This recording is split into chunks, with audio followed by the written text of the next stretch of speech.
Shalom, selamat pagi, saudara yang terkasih. Shalom. Kita bersyukur kita boleh kembali lagi dalam ibadah di minggu pagi hari ini, dan saya menyambut kita semua untuk kita mempersiapkan diri merenungkan dan apa yang sudah Tuhan perbuat selama seminggu kebelakang. Mari kita bersatu teduh. Masuklah, marilah kita sujud penyembah, berlutut di hadapan Tuhan yang menjadi kaki. Kami mengucap syukur Tuhan untuk sepanjang minggu ini bahwa Tuhan telah memberkati kami, memimpin kami dengan cinta, dengan kasih yang begitu sempurna, dan menolong kami dalam setiap kehidupan kami. Dan kami yakin saat ini kami mengucap syukur dan kami hadir di tempat ini untuk sama-sama menaikkan setiap pujian penyembahan kami dan ucapan syukur kami untuk karena kasih dan pengorbanan yang begitu sempurna bagi kami. Bapa Surga, ini kami Tuhan, kami datang ke hadirat untuk memuji dan menyembahkan Allah kami. Terpujilah Engkau Allah. Di dalam nama Tuhan Yesus kami berdoa. Amin. Selamat hari ini, selamat beribadah. Shalom semuanya. Kita bersyukur kita bisa berkumpul di tempat ini untuk memuji dan memuliakan nama Tuhan dengan keadaan sehat semua karena anugerah kasih Tuhan. Mari kita bangkit berdiri, kita mau masuk ke dalam Tuhan dengan penuh hati.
yang kurindu berdiam di dalam rumah.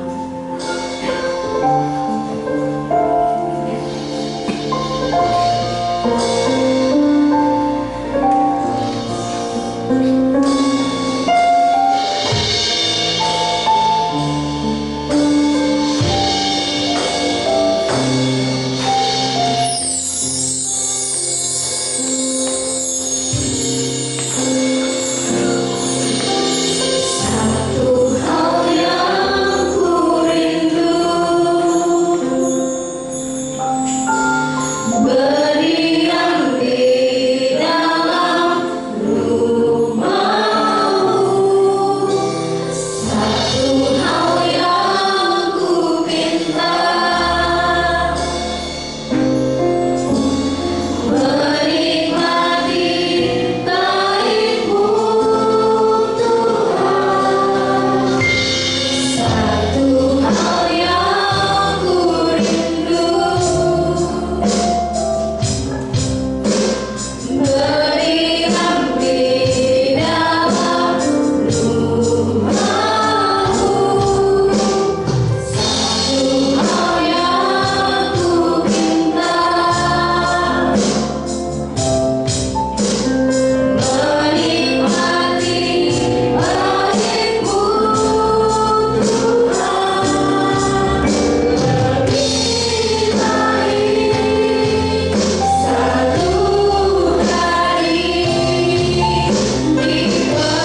persembahan. Panggilan memberi terdapat dari Mazmur 96 ayat 8. Berilah kepada Tuhan kemuliaan namanya, bawalah persembahan dan masuklah ke pelataran. Sambil persembahan diadakan, kita akan pujian tiada terukur.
Sungguh mengucap syukur Tuhan untuk kesempatan hari ini kami boleh memberikan apa yang menjadi milik Tuhan melalui setiap persembahan dan perpuluhan kami. Biarlah persembahan perpuluhan ini dapat dikelola oleh gereja yang untuk dapat menjadi berkat bagi anak Tuhan. Terpujilah Engkau Tuhan, kami kembalikan semuanya yang menjadi milik Tuhan kepadamu. Berkati setiap jemaat yang sudah memberi, Tuhan akan berkati dalam setiap aspek kehidupan, baik keluarga, perekonomian, anak, cucu, menantu, semua Tuhan akan berkati lebih lagi. Terpujilah Engkau Allah kami. Di dalam nama Tuhan Yesus kami berdoa. Amin.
Baik Bapak Ibu, kita akan doakan anak-anak kita ini untuk sekolah minggu.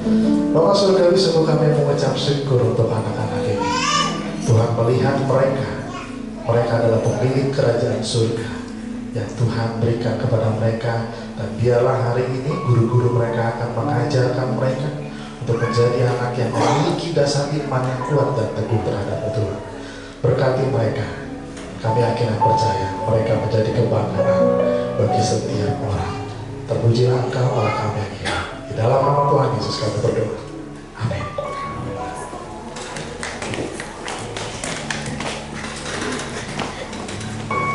Pembacaan firman Tuhan terdapat dari 2 Korintus 5 ayat 17. Jadi siapa yang ada di dalam Kristus, ya ia adalah ciptaan baru, yang lama sudah berlalu, sesungguhnya yang baru sudah datang. Sebelum kita mendengarkan firman Tuhan, mari kita bangkit berdiri.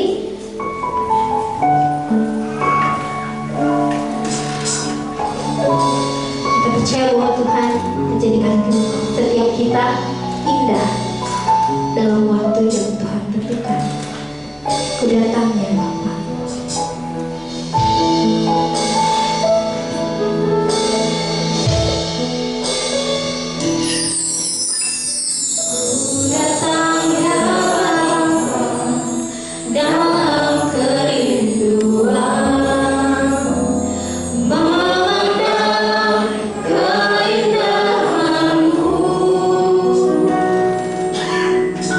Ku berikan salam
bersyukur bahwa Engkau menjadikan kami begitu indah dan mulia di pandangan mata-Mu Tuhan. Bapa yang baik, sungguh indah semua ciptaan-Mu, termasuk kami.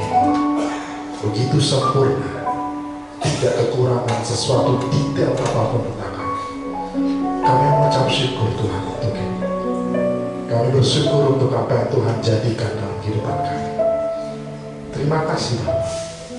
Dan saat ini kami menyerahkan kehidupan kami seutuhnya ke dalam kasih kuasa. Ajar kami terus untuk berharap kepada-Mu dalam setiap aspek kehidupan kami, dalam setiap problema kehidupan kami. Karena kami tahu Engkau Allah kami yang hidup, Allah kami yang menjadi penolong setia dalam kehidupan kami. Dan saat ini Tuhan, kami mau menyerahkan hati dan hidup kami untuk mendengarkan firman-Mu, yang dimana kami menjadi ciptaan Tuhan yang mulia, ciptaan Tuhan yang sempurna. Terima kasih Bapa di surga. Kami siap mendengarkan firman. Di dalam nama Tuhan Yesus kami berdoa. Amin. Silakan dulu Bapak Ibu Saudara terkasih.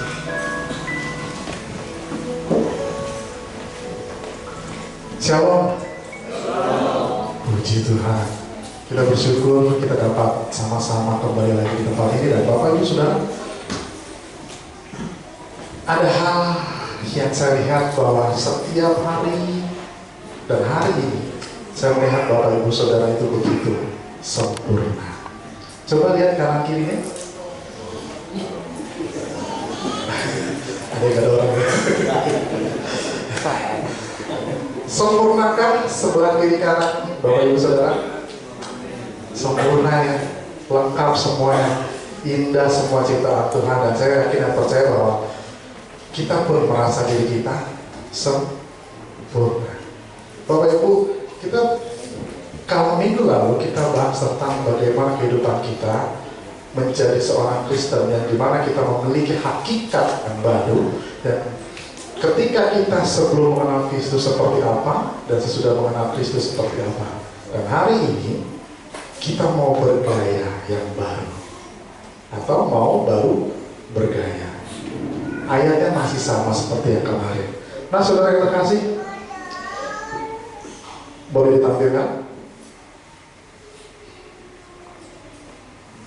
Ya, mohon bersabar Bapak Ibu ya.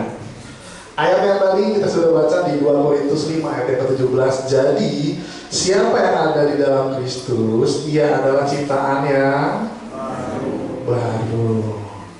Yang lama sudah berlalu, yang baru beneran sudah datang.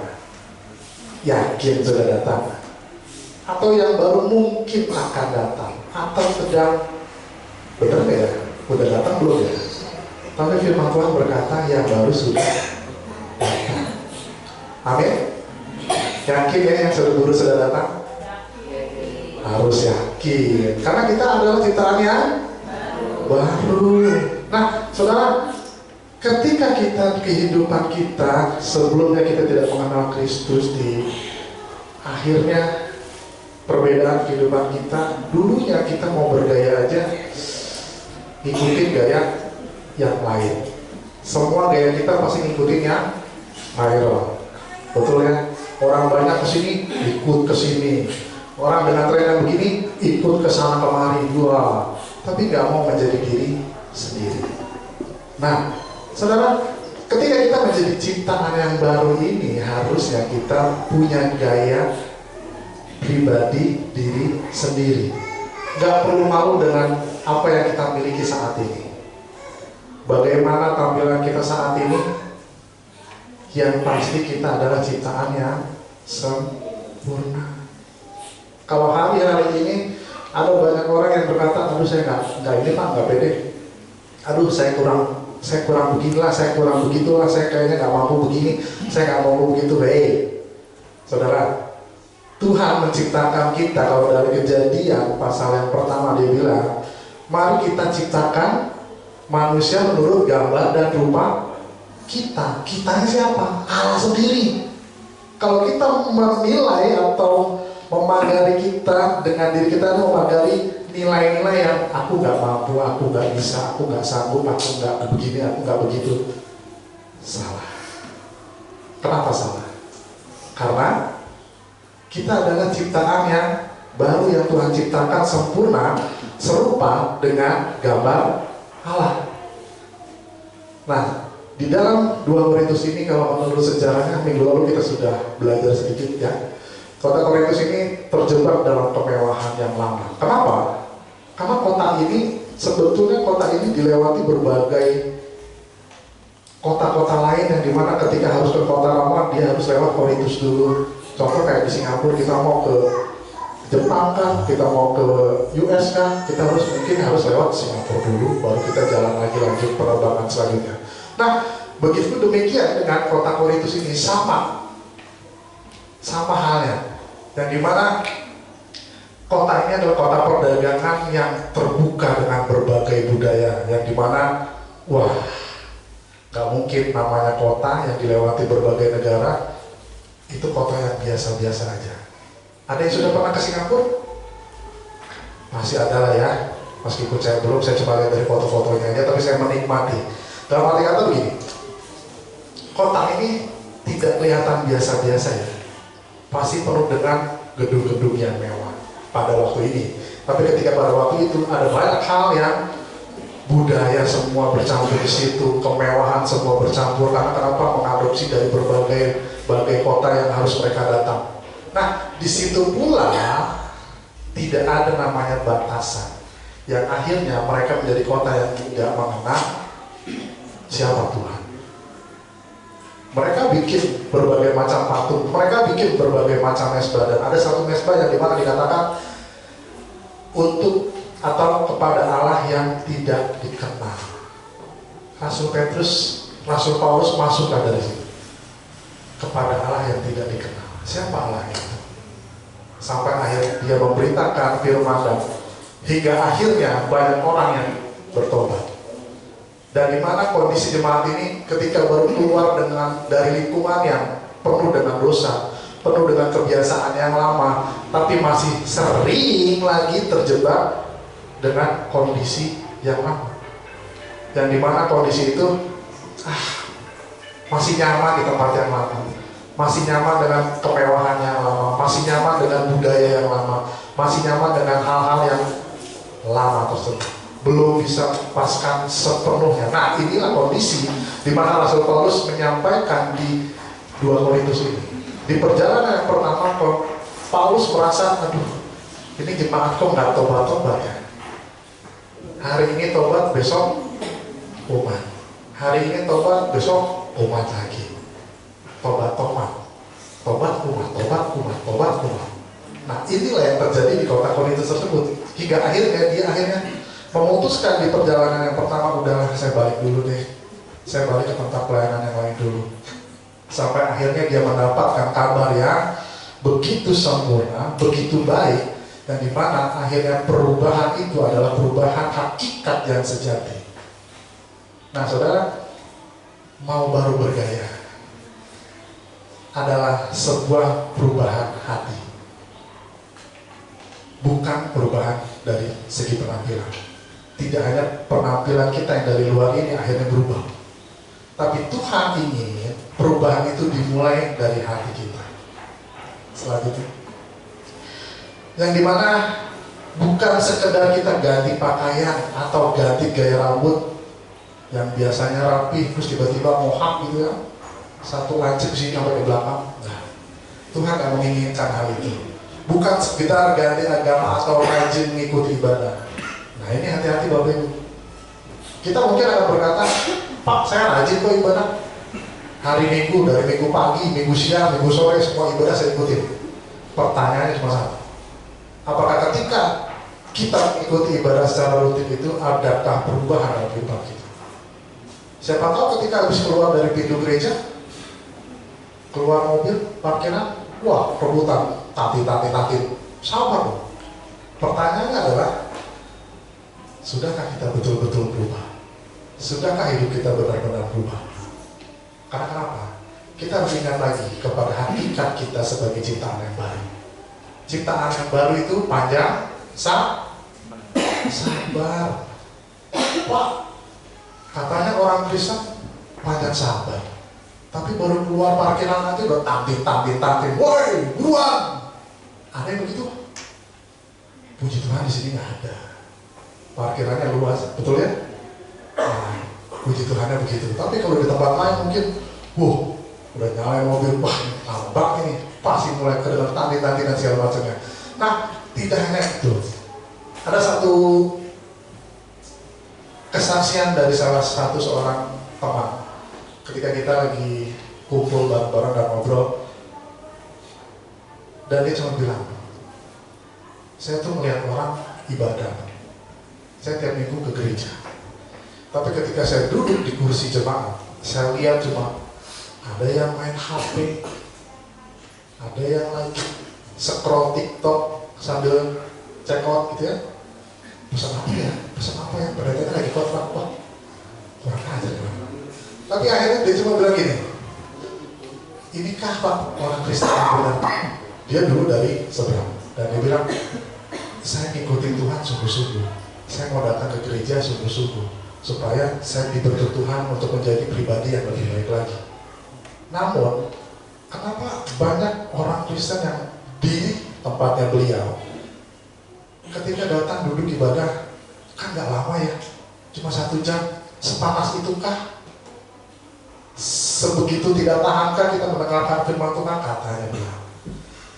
Saya ngeliatin kiri kanan saya lagi main HP, ngeliatin kiri kanan saya lagi ngegosip, sempat-sempatnya hamba Tuhan lagi khotbah masih aja bisa ngegosip. Aduh. Dan ketika selesai ibadah, jadi itu yang tadi terjadi. Saya baru nyalain mobil Pak, baru masuk. Yang depan mau keluar, yang belakang udah nyalip. Nanti teriak-teriak, buka jendela, woi, gantian dong. Waduh. Artinya apa? Kehidupan mungkin KTP kita Kristen, tapi nyatanya kehidupannya tidak Kristus. Kristus yang begitu dikiksanya, dia dicambuk, dirajam, ditombak, disalib. Tapi dia cuma bilang apa di kayu salib?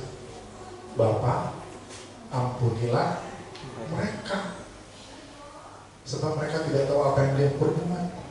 Masalahnya banyak orang Kristen yang tahu apa yang dia perbuat. Lalu bagaimana perubahan hidup itu terjadi? Jadi kalau mau bergaya baru, bukan sekedar penampilan luar, tapi penampilan kita dari dalam hati kita dulu yang diubahkan. Amin. Keselamatan di dalam Kristus adalah perubahan hakikat dan menjadi ciptaan Allah yang baru. Perubahan sejati dimulai dari hati, lalu memancar ke seluruh cara hidup kita setiap hari, di rumah, di tempat kerja, dan di tengah masyarakat. Inilah yang harusnya terjadi dalam kehidupan kita. Perubahan yang sejati adalah perubahan kita ketika kita berada di keluarga, ketika kita berada di tempat kerja, di lingkungan, di tetangga kita. Orang akan bilang apa tentang kita? Saya sering menyampaikan ilustrasi seperti ini. Saudara, kita itu seperti ikan di dalam akuarium. Masih tahu ya? Akuarium kan bisa dilihat dari berbagai sisi. Depan, belakang, kanan, kiri, serta atas, apalagi pasti dilihat.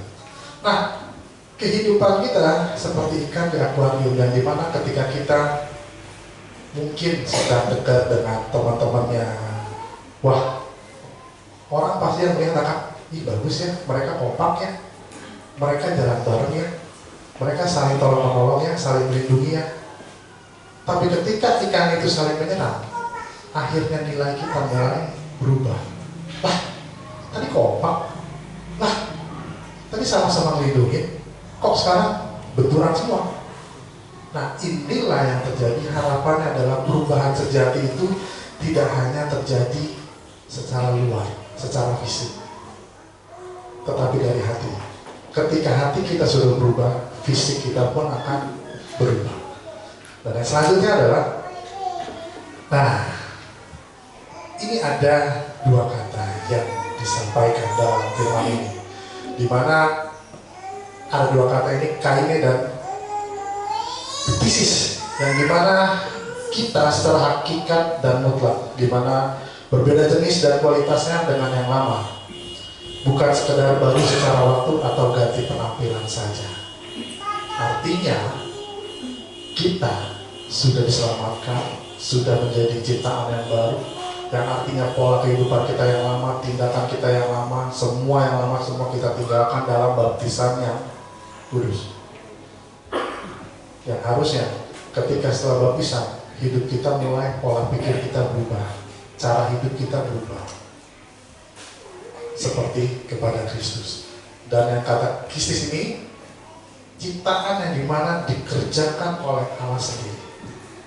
Pertanyaannya bagi kita adalah, apakah kita bisa menciptakan? Kita bisa menciptakan?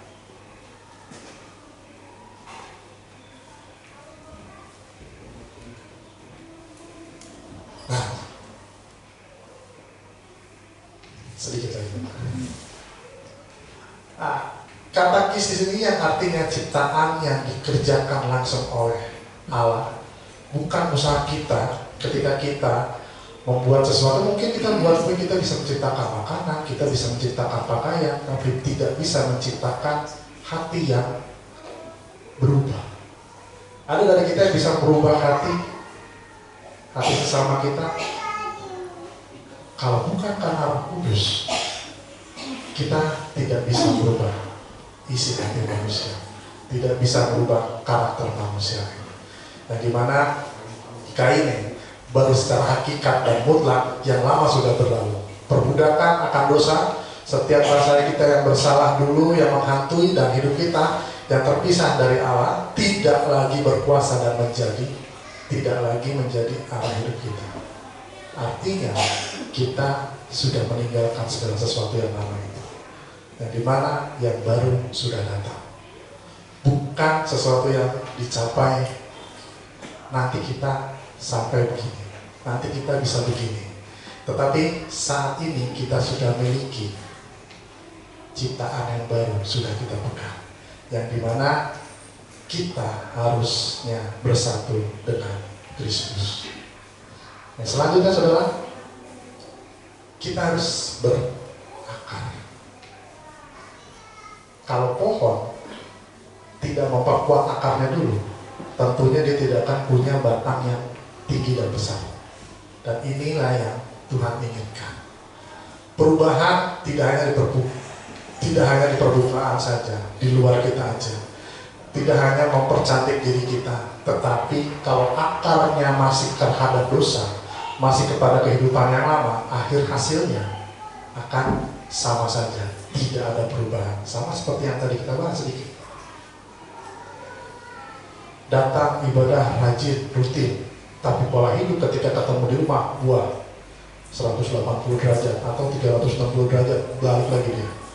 Nah, Tuhan tidak ingin hal itu. Makanya kenapa ada ibadah, ada persekutuan.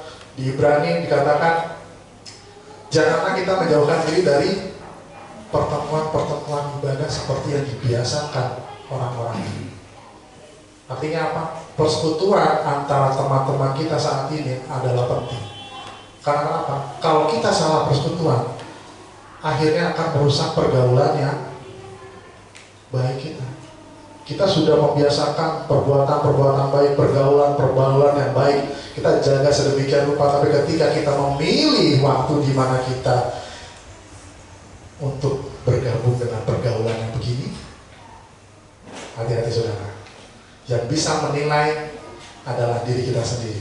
Mampukah kita untuk berada di pergaulan yang buruk, tapi kita bisa menjadi terang, atau tidak mampukah kita? Ini yang seringkali banyak orang Kristen yang bilang akhirnya terseret pergaulan yang buruk. Kita sudah membiasakan diri dengan hal yang baik, tapi dengan ketemu lingkungan yang salah, maka lingkungan itu pun akan membuat kita menjadi orang yang berbalik kembali atau menentang Allah. Nah, inilah makanya kenapa persekutuan itu sangat penting. Dimanapun ada persekutuan, setialah Bapak Ibu. Karena kenapa? Kita bisa sharing, kita bisa saling doakan. Supaya apa? Akar kita semakin hari semakin kuat, tidak semakin lemah. Akar yang paling kuat adalah akar yang dimana kita betul-betul mencari sumber kita. Seperti Mazmur pasal 1 ayat 1 sampai ayat 6 berkata, berbahagia orang yang menggantungkan dirinya kepada Tuhan, mencari sumbernya, cari sungainya, sejauh apapun itu cari sungainya. Kalau kita tidak lagi mencari Tuhan, maka kehidupan kita akan habis juga waktunya.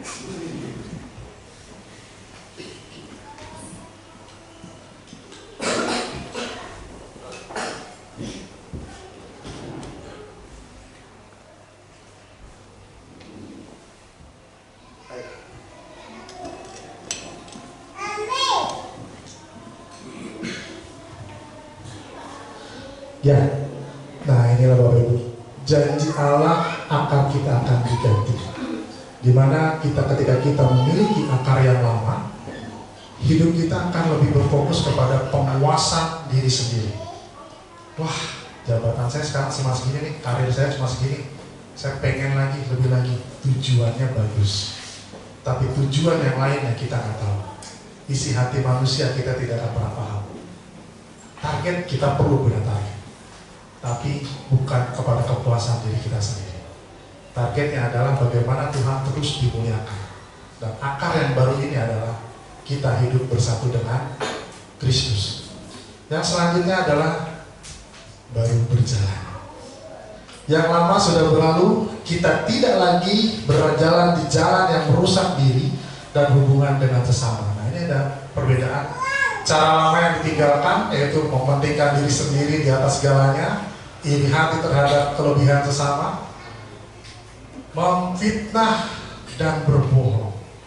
Seringkali ada ya, saya nggak tahu apa yang sedang Bapak Ibu rasakan di tempat kerja, di lingkungan sekitar. Mungkin ada banyak hal yang akhirnya memfitnah, kita ditipu, kita dipermainkan dan segala macamnya, tapi itu akan berbalik dengan cara hidup yang baru.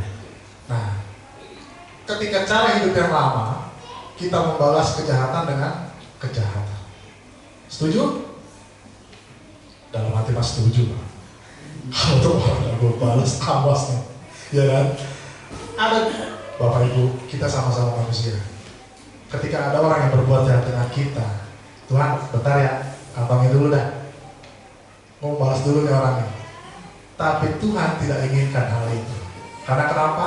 Kita harus hidup dengan gaya hidup yang baru, di mana kita sebagai milik Tuhan. Jujur meskipun sulit. Sulit? Sulit. Karena ada pepatah mengatakan jujur hancur. Betul? Benar gak sih orang jujur itu hancur? Kadang ada benernya Pak. Kalau kita tidak sepaham, kalau kita tidak bisa berkompromi dengan begini, susah. Tapi Tuhan ingin kita jujur. Sekalipun akhirnya proses kita lebih lama. Dan yang kedua adalah memberi meskipun kita berkekurangan. Nah, hal yang paling sulit adalah memberi. Kalau petinju, memberi lebih senang dibandingkan diberi. Karena apa? Dia mojok terus, ya. Dia mau ditonjok pasti ngindar. Gak mau lalu diberi, sakit kan. Tapi Tuhan inginkan kita sebagai orang-orang percaya untuk terus memberi walaupun berkekurangan. Karena apa? Tuhan berkata kepada murid-muridnya pada waktu itu ketika memberikan persembahan, ada janda yang memberikan 2 keping perak, dan Tuhan bertanya sama mereka, coba menurut kalian manakah yang memberi paling besar? Murid-muridnya bilang apa? Itulah guru, orang-orang yang punya duit yang banyak, yang ngasih banyak. Terus kalau janda itu gimana? Kan dia cuma ngasih 2 keping perak. Akhirnya Yesus cuma bilang, tahukah kamu 2 keping perak itu adalah gaji dia selama 1 hari, yang dimana dia berikan semuanya untuk persembahan kepada Tuhan. Artinya apa? Dia tahu hidupnya berkekurangan, dia paham, dia hidupnya udah nggak tahu, dia mungkin sedang pikir, ntar anak-anak makan apa ya, ntar kesini gimana ya, beli sayur gimana dan segala macam. Tapi ketika dia punya hati memberi seutuhnya, dan akhirnya Yesus bilang, dia memberi lebih besar daripada semua. Karena kenapa? Orang lain mungkin memberi dari kelebihan, tetapi dia memberi dari kekurangan. Dan inilah yang Tuhan ingin ajarkan kepada kita. Yang selanjutnya adalah mengampuni. Ada yang masih sulit mengampuni?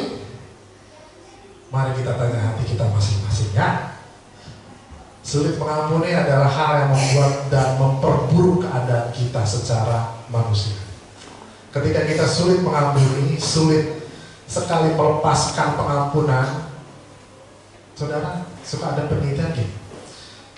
Ada satu orang yang, ini salah satu jemaat kami pun yang mengalaminya, dimana dia ketika dia tidak bisa mengampuni suaminya yang begini-begini, aduh, kalau mau diceritain mau puyeng kali ya. Tapi dia bilang, saya mau mengampuni. Meskipun harus operasi, tapi semua operasi berjalan lancar. Tuhan perlakukan semuanya. Pemulihan pun berjalan baik.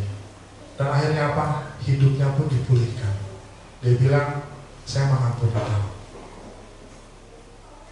Akhirnya apa? Keluarga ini disatukan kembali. Meskipun namanya wanita ya, pasti sejarah itu tidak mungkin dilupakan. Gitu. Tapi saya yakin ketika dia sudah mengasihi sedemikian rupa, apapun semuanya tertutup oleh karena kasih.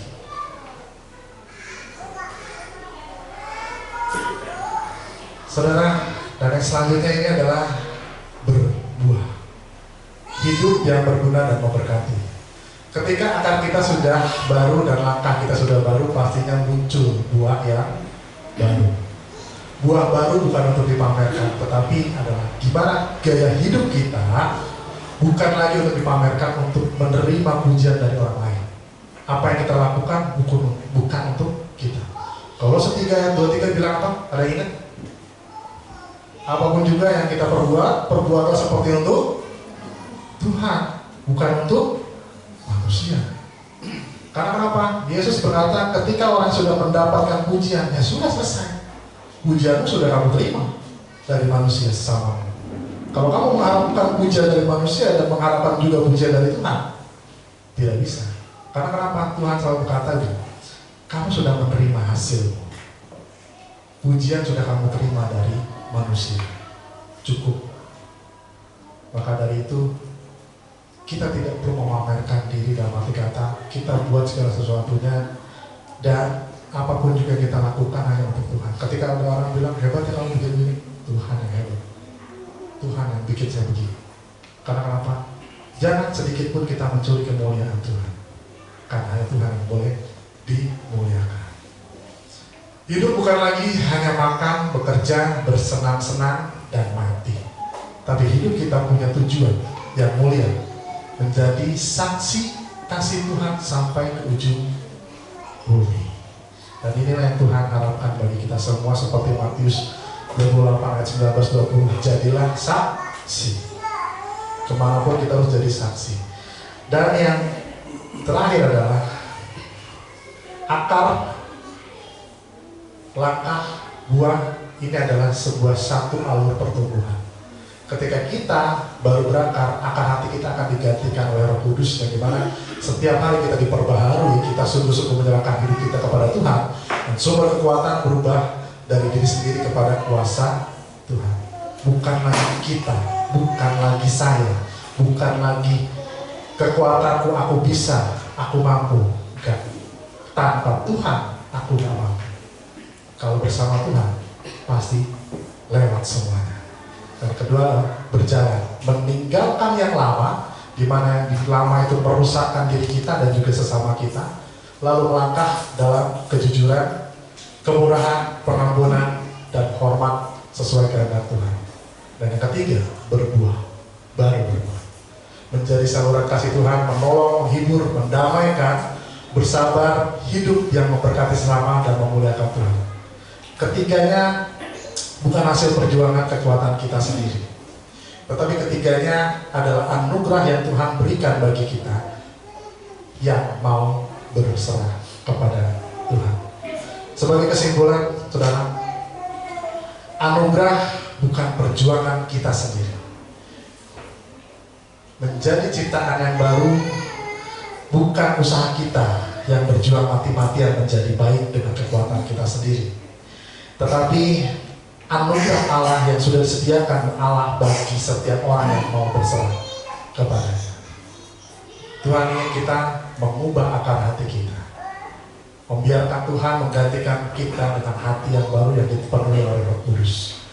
Mau meninggalkan jalan yang lama, dan di mana jalan yang lama itu bisa merusakkan hubungan kita antara kita sesama dan juga Tuhan. Dan terakhir, mau melangkah dan berbuah. Melangkah dan berbuah ini jadikanlah sebuah gaya hidup. Karena seringkali kekristenan atau orang-orang yang percaya di sana, di luar sana, belum bisa menjadi buah, belum bisa melangkah, belum bisa menjadi teladan. Nah saudara, saya yakin di tempat ini kita semua sedang berjuang bagaimana kita menjadi teladan bagi orang lain, menjadi berkat bagi orang lain, hingga orang lain dapat bertanya, kenapa kamu bisa begini? Kenapa kamu seakan-akan tidak peduli dunia ini sedang goyah, sedang banyak masalah? Loh, kenapa pusing? Saya punya Tuhan, saya punya Yesus yang hidup, dan dimana Yesus itu membuat diri saya mampu melewati semuanya. Karena kenapa? Hidup saya tanpa Yesus bukan apa-apa. Baik Bapak Ibu Saudara, demikian firman Tuhan. Kita akan ambil saat teduh kita dan mengundang setiap pemain musik WL sehingga untuk maju ke depan.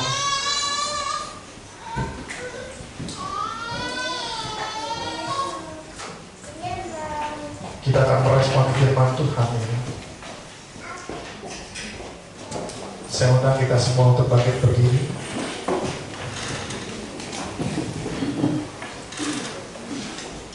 Saudara yang terkasih, jangan puas hanya dengan penampilan luar saja, tapi datang kepada Tuhan setiap hari dengan hati yang sungguh-sungguh mau berubah. Mari kita nyatakan bahwa kita mau menjadi hidup yang baru, kita mau menjadi pribadi yang baru, kita memiliki hati yang sempurna yang Tuhan berikan bagi kita untuk menjadi pribadi yang baik, pribadi yang berkenan kepada Tuhan. Dengan cara kau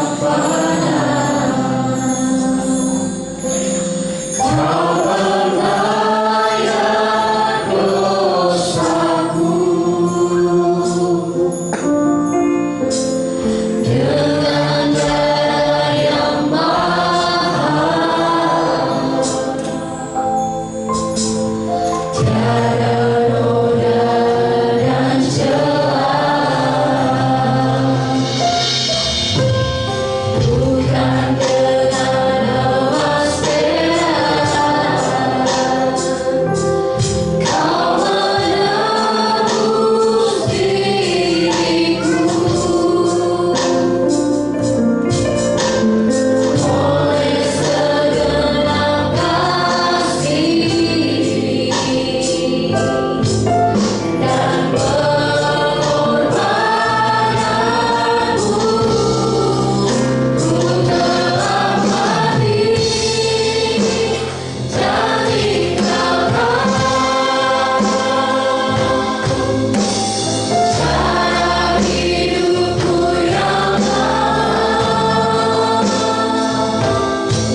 karena semuanya adalah sia-sia dan tidak berarti bagi kami.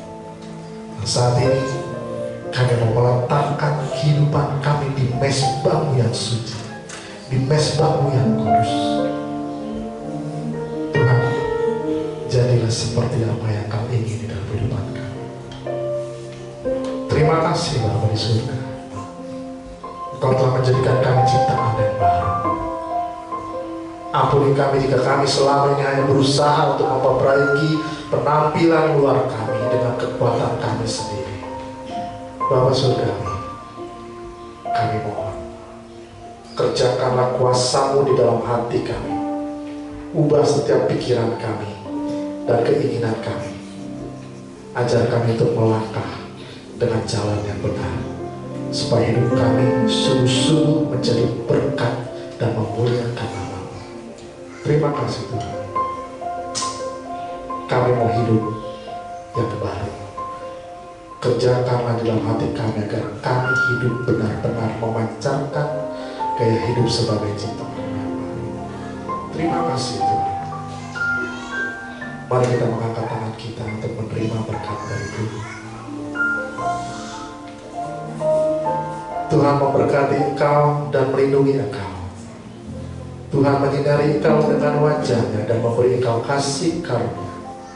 Tuhan menghadapkan wajah-Nya kepadamu dan memberi engkau damai sejahtera dari sekarang sampai Maranatha Yesus datang kedua kalinya. Kau Allah yang besar.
Silakan bersatu.